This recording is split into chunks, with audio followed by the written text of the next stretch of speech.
one take. We're going to be explaining supply and demand.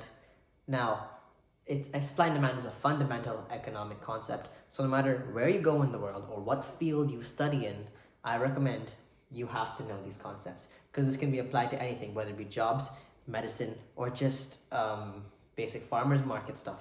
Supply and demand always plays a part. First, I'll explain about demand. What is demand? So demand is basically the willingness and the ability for consumers to consume a product or purchase a product. So essentially it's like a bag of chips. Let's say it costs €5, right? Now, okay, it costs €5. That's a lot for some chips, right? Okay, now what if it goes up to 7, 8, 9? Your willingness to buy those chip packets is reduced. And also, your ability to buy that chip packet is reduced because it takes up more of your hard-earned income, the money you earned, to pay for those chips. Because obviously, if you're paying €8, it's more than 5. That means more of your income is spent on consuming those chips. Now, of course, you'll be like, yeah, obviously. But that's the part. Like, obviously makes sense because it's demand. Demand shows the logic behind why this happens. This is called the law of demand. The law of demand, essentially, we're looking at the buyer's perspective, tells you that when there's a rise in price, there's a fall in demand. And when there's a fall in price, there's an increase in demand. Because if the price of, let's just say the chips you're talking about falls, that means your willingness to buy those chips and your ability to buy those chips rises. Now that we know that the supply and the demand, they are inversely linked, the price and the demand, we can put that on a curve. D1. Then this is the price and this is the quantity. Now I already put that on a curve, but I want to make it a little larger for you to see. So the law of demand tells you why we have a negative slope. But now I have a different reason why there's a negative slope. And one of the reasons is that the product is not equally valuable in all of its reasons, in all of its purposes, essentially. Now I'll explain that in a bit, but first, see this curve? That's called the demand curve. A demand curve is a function. It shows you the quantity demanded, which is the demand at a different price, at different prices. So basically what that means is it shows you the quantity demanded at different prices, and the quantity demanded is the demand of the product at different prices. I'm going to show it to you right now. So over here, if we plot P1 as the price, that means the demand will be at Q1. That'll be the quantity demanded. And the demand curve, I know it sounds confusing, it shows you all the different willingnesses to pay, all the different prices and the corresponding quantity demanded. That's why it's a function. Function is like a curve. That was terribly explained by me, but I hope it made sense, and I'm not going to cut this part out. So, back to what I was saying about not equally valuable. So, I told you 2 reasons why it slopes is because it's not equally valuable and because of the law of demand. Now, the reason why not equally valuable in all its purposes is very important. So, imagine we're talking about oil. So, oil can be used, is the backbone of any economy, but it's used in many purposes, whether it be cooking and whether it be used as jet fuel or to be used to make rubber duckies. Now, when the price is at P1, I'm going to actually use this curve instead. When the price is at P1 over here, then the quantity demanded is at Q1, which is less than Q2 because the price is higher. That means that only consumers that are willing to pay this higher price will purchase the product and will buy the product. But that means that you're only willing to pay that price because you're using oil for its most valuable source, its most valuable purpose. And in this case, it's going to be jet fuel. Governments don't care about the price of oil, whether it be here or whether it be even higher than that. They need oil. They need to fund arms. They need to be able to fund their, machinery. I don't know what they use oil for actually. But they will pay that price. While people like me and you, they will pay maybe a lower price at P2 because we use oil for cooking, but we can also use substitution. But governments that use it for jet fuel can't use it for substitution. They don't have that choice. That's linked to PED, which we will discuss in a later video. So now we talk about another key concept, which is consumer surplus. The consumer surplus is the difference between the consumer's maximum willingness, the maximum amount that they're willing to pay versus what they actually pay. Let's talk about this curve over here, right? So now, if it's at price P1, right, that means that the surplus is the area, by the way, above the equilibrium, so above that line. That'll mean that the surplus is going to be P1 BA. That is the consumer surplus. That means that consumers over here were able to pay more of a price. They were willing to pay more of a price. Any customer in this little bracket over here is willing to pay more, but they weren't charged more, which means that there was obviously missed revenue. Now, when the price drops, that means that the consumer surplus will rise because consumers that are, of course, over here above this are willing to pay more to consume the product, which in this case is oil. And as you can see, the consumer surplus area for for P2 AC is larger than the consumer surplus for P1 AB. Consumer surplus is always a triangle because it's a curve, it's a straight curve, so it's going to be like a triangle. Now, if the curve is slanted, sloped, or kinked, then this will obviously make a difference on the calculation. Yeah, and there's conditions that affect demand. So obviously, I think you know that the biggest, not factor, but the biggest impact on the demand is price. Price is the first thing that changes demand. But the factors or the conditions of demand are different. They show you the underlying changes in the economy that make the demand shift. Whenever we have a price change, we have a movement along the curve. It's in the same curve. But when there's a change in the condition, let's just say income, it shifts. Does that make sense? Into D2. It shifts. And then this is where equilibrium will come in, but I'll explain that in the next video. So for now, I'm going to edge you guys. Now, the first condition of demand is population. So population, essentially, if you have a larger population, that means you have a larger market size. That means more customers are willing to pay. That means demand will rise, of course. Well, if there's a lower population, that means there's a lower market size, there's less customers, there's less willingness to pay, and there's less total market demand. We're talking about, in this case, market demand. That's why it's D1. This is not personal.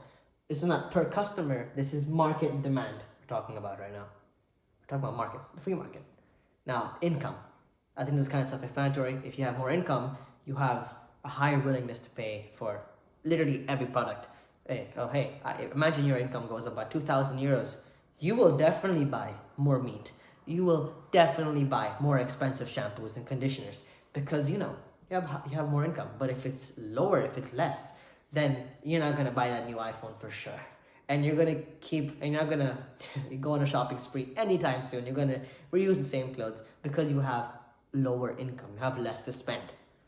That's why it shifts. Now, we have complements. Whoa, what's a complement? So a complement is essentially a good that is bought with another good. So let's just take it like this. Printers. You don't buy a printer by itself. You will always buy a printer with ink.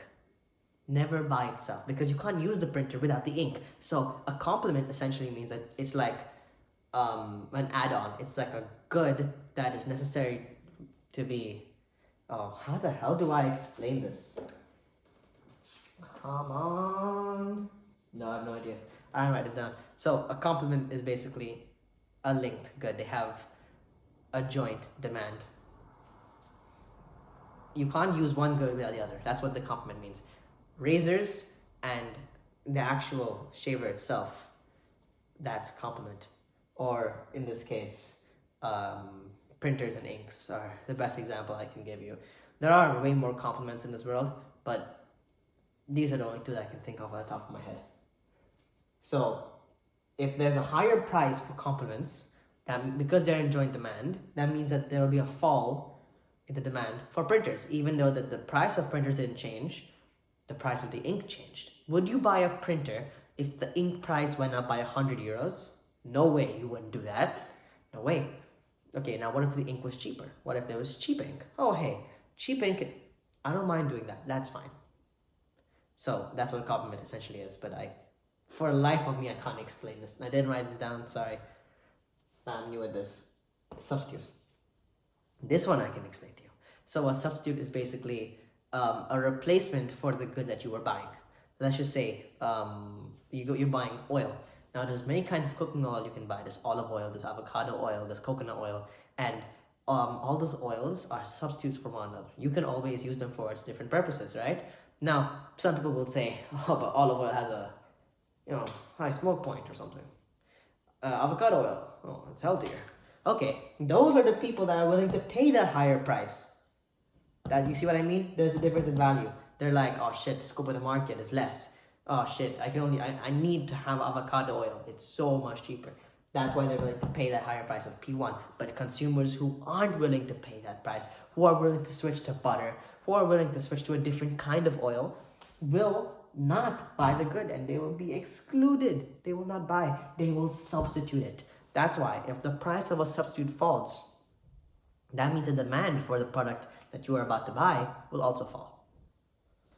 Because why would I buy, let's just say Nike and Adidas, let's just say the price of an Adidas shoe falls and they're both equally valuable, right? So now because the price of the Adidas shoe has fallen, my demand to buy that shoe is a lot higher. Because why would I buy this more expensive Nike shoe, which is equal in value to the Adidas shoe, when I can get the same exact value but at a lower price? Is what it means. The next one is tax. Oof. Tax. Tax is actually reflected onto the price, which is why I wrote it down over here. The next one is ads. Advertisements. So advertisements, they do actually have an impact on your rationality to think. So consumers are always taught to be maximizing their own benefits. They're always taught to be acting rationally. They always believe that, hey, if I can save more time, if I can save more money, if it's inconvenient, if it's convenient, if it's higher quality, lower price, I will do that. I will buy it. That's called acting rationally. You act selfishly, essentially. Now, advertisements can skew that knowledge of yours because of framing and bias, because of peer pressure. You might buy those new shoes. You might hop on the trend because of those advertisements. So they can temporarily, and if done correctly, they can lead to large shifts in demand, which is why some products like Prime, for example, a Logan Paul product, the Fad, obviously there was large amounts of demand for it. And the thing is that these advertisements are only temporary. They do increase the demand for the product, but it's only for so long. You can't keep an advertisement going on for that long. And then that goes to that's more of a business side, that's more branding, and premium prices like Apple, that's a different story. The next one is legal. Obviously, if there's legislation against a product, you will have less demand to buy the product. For example, let's just say weed. Oh wow, that's a bad example. But weed has, when it was illegal, there was less demand. There was less willingness for people to try it. They thought that, hey, first of all, dangerous. Second of all, it's hard to get access to, so there's less demand for it. And then, it's also going to be more pricey. Because if it's illegal, that means that suppliers have to sell at a higher price. But once it's been legalized, it's more accessible. And of course, it's cheaper, it's found everywhere. So, and it's actually been legalized. The black market has come to the light. It's come out of the shadows. That means that your demand for it will increase. Okay. The next one is expectations. This one is pretty funny, actually. So, your expectations for a product will change your demand for it. If you think the price of a product will rise in the future, that means that your demand for it currently will be a lot higher. Because why would it's just rational thinking. If you're going to buy that product in the future, why would I spend more later when I can spend less now? is essentially the logic behind it. So, toilet papers and COVID. For some reason, especially in the US, people thought that toilet paper was going to go out of stock. It's going to become more expensive in the future because of COVID. I don't know what the hell, how they linked it. And that's why they started stocking up on toilet paper. And that's why the demand for toilet paper increased because of expectations. Now we can move on to supply. Now, supply, let's talk about the supply curve. Since we defined the demand curve, let's talk about the supply curve. The supply curve is essentially the same exact thing, as you can see. It's the supply curve is a function of supply that shows you the quantity supplied at different prices. Now, supply is the willingness and ability for agents or suppliers to, there's really no other way to put this, to supply the product. That's it. Your willingness and ability to supply the product. Now, the law of supply, this is in the perspective of suppliers, not buyers, means that I will supply more if the price is higher, and I will supply less if the price is lower. Now, here's the idea. Suppliers are mainly firms and other kind of agents, and their incentives are profit. Not like you, where your incentive is to maximize your benefit, to save the most cost, to get the best value for money. Their incentive is profit, which means if the price is higher, if people are willing to pay more for your goods, obviously you're going to supply more goods so you can make more money out of it. That's the idea behind this law. And you can put that on a curve. That's the curve, supply. And then this is going to be price, and this is going to be quantity. Perfect. Okay, so that's pretty simple, and I think you know quantity supplied already is the same thing as demand. So now we gotta move on to the next part, which is the producer surplus. The producer surplus is the area below the curve. It's the same thing as consumer surplus. It's the difference between the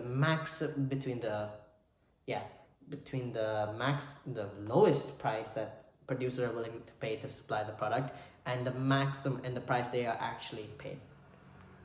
It's a little different to consumer surplus because consumer surplus takes into account the maximum they're going to buy, but then what they actually end up spending.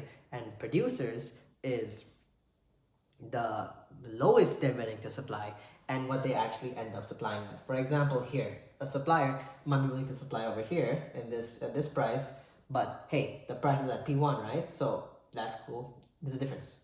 So as the price rises, there's more suppliers into the market, and that means that there'll be a larger producer surplus. Because the producer surplus is below the curve, it'll be like this kind of a triangle. It'll look like this. So now, as you can see, with a higher price, there's more suppliers, and there's a larger producer surplus at C, P2, and A. This area is larger than this little small area from P1, CB. I hope that made sense to you. And then we have the conditions of supply. Now, supply there's more conditions than this, by the way, but these are the general conditions. Now, like same thing as demand, a change in the price will cause a movement, as you can see. Oh, why am I standing here? Sorry. Will cause a movement in the supply. P1, Q1, right? Now, if I increase the price, oh wow, what happened? We're still on the same curve, right? But a change in the weather, let's just say there's terrible weather, right? That means that the supply will start shifting backward. It'll start falling. It'll reduce. It shows you underlying changes. It shows you underlying changes in the economy. That's what the conditions of supply do. Now, the first one I mentioned is weather. Now, a law of supply is actually agriculture, fruits and vegetables. That's what I just said, actually, is agriculture. So these are heavily impacted by the weather. And the weather, good rain, for example, rains, nice climates and good conditions will, of course, increase farmers' yield, which means that they can supply more. And, of course, that'll cause an increase and a rightward shift in the supply curve, as you can see, because they can supply more. But because of bad weather or global warming and stuff, supply will shift to the left and it'll fall. Now, it doesn't just impact agricultural products. I can't pronounce that word, by the way. Agricultural. I have to increase my jaw. So essentially, agricultural products are the main. They're the most obvious example I can give, but this can be to any kind of firm. For example, if you're transporting with trucks, let's just say you have to move around your resources a lot. You need let's just take not groceries. It can be any kind of good. If you're transporting the good and then there's bad weather, that means that it'll impact the supply for all the products, all the goods. A flood in the economy, for example, that means that deliveries have to stop. That means that firms have to close, which will actually cause a leftward shift in supply, which is never good, by the way. The next one is expectations. Like I said before, there's actually an oil kind of thingy. So let's just take the example of oil, right? If you expect the price of oil to fall in the future, then you would want to sell most of your oil now because you can make more profits now. Why would you profit later at a lower price and instead of profiting now at a higher price, right? It just doesn't make sense. That's what expectations is. It's in the perspective of suppliers. If I think that I'm going to make less profits in the future, then I have more incentive to just sell off my stock now or just sell as much as I can right now. Okay, the next one is technology. So technology influences the production cost, it influences the productivity, and of course, the unit costs of supplying the good. Now, a firm that has better technology will be able to supply more because they're more efficient technology, which means more production, more output, more surplus. And that also means that it's a lower unit cost, so they're more willing to supply it. And then they're also more willing to supply it at lower cost because of those lower unit cost economies of scale. The next one is goals, producer goals. Now, we're assuming that producers are rational, and why the hell, like in this case, for example, why the hell would they charge a price below P1 when P1 is the equilibrium, when P1 is a price that every other producer is charging? They have no incentive to charge below this because they'll make less money. Maybe above this, but that depends on the market conditions and what kind of market are they operating in. So, yeah. The next one is entry and exit. Now, this is really important actually. It's about contestability. Now, let's just say pharmaceuticals. So pharmaceuticals, it has high barriers to entry because there's large upfront costs. You can't just start a pharmacy out of nowhere. You need good doctors, you need education, you need, of course, it has to be backed by some kind of entity like the FDA and stuff like that. And they have to back it up, test the product. So that means that there's high barriers to entry. That means you can't just enter the market willingly, and you can't exit the market either, depending on the sunk costs. Sunk costs are the costs that you can't go back on, the fixed costs. For example, opening an airport. When you open an airport, you invest a large amount of money in those planes, in those roads, in that area, the large amount of land that you've acquired, and also setting up all those bases. They're not easy to just sell off. You can't just sell off the land easily. You can't just, planes maybe, yeah, but you can't just sell off your entire warehouse or your entire airport. You can't sell it off. It's not easy. Those are called sunk costs. Now, if it's easier to enter and exit the market, that means that there'll be more hit and run competition. That means firms will just set up to take the money, and then when the market gets saturated and then there's less firms in the market, there's lower prices in the market because of the increase in supply, they'll leave. They'll just exit. That's called hit and run competition.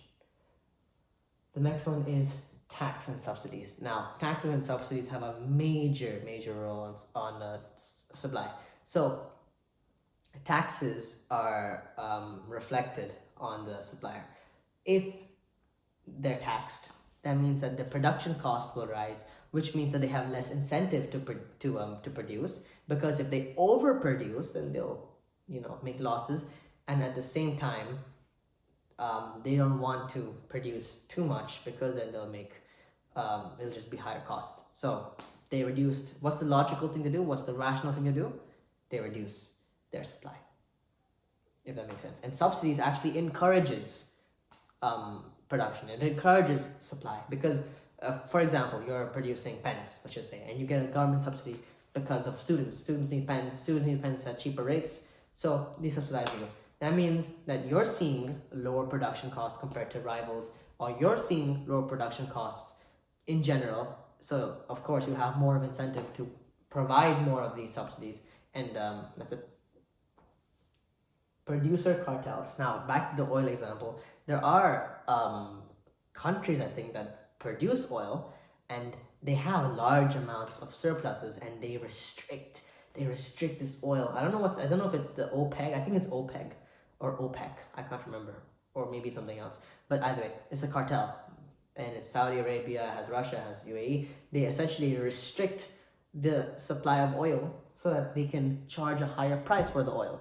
That means that, of course, they're the only countries making this oil, and they're the largest producers. So if they form a cartel and they tell everyone, okay guys, oil prices are really low, let's restrict our supply, get the price up, we can make more revenue.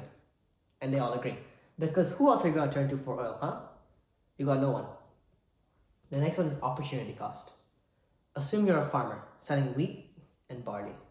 Now, if the price of barley rises, the opportunity cost of wheat rises because you're giving up more money to produce wheat instead of barley.